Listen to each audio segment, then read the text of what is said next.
Hello दोस्तों, नमस्ते। मैं हूँ शीला शर्मा। आज एक नाच गीत चुटकुला लेकर आई हूँ आप लोगों को सुनाने के लिए। आप लोग उसे फुल आवाज करके सुनना दोस्तों। आप सबको पसंद आए तो लाइक शेयर सब्सक्राइब कमेंट जरूर करना दोस्तों। अरे माजे माजे पाम धरू हो दुलहिनिया, माजे माजे पाम धरू हो दुलहिनिया। ससुरे में जायू ससुर जी से बोलू, ससुरे में जायू ससुर जी से बोलू।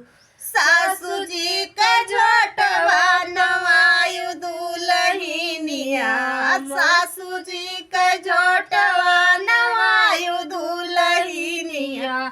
माजे माजे पाम धरू हो दुलहिनिया, माजे माजे पाम धरू हो दुलहिनिया। ससुरे में जायू जेठ जी से बोलू, ससुरे में जायू जेठ जी से बोलू। जेठनी पे मुकवा चला दुलहिनिया, जेठनी पे मुकवा चलायू दुलहिनिया।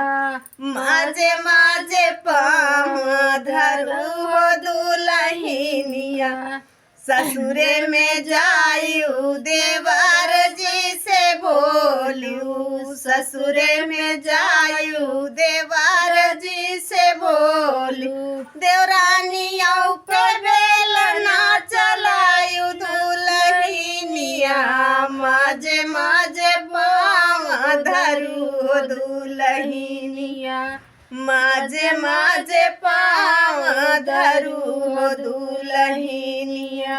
ससुरे में जायू बलम जी से बोलू, ससुरे में जायू बलम जी से बोलू। सावत जी का घरवा निकारू दुलहिनिया, सावत जी का घरवा न राखू दुलहिनिया। माजे माजे पाम धरू हो दुलहिनिया, माजे माजे पाम धरू हो दुलहिनिया।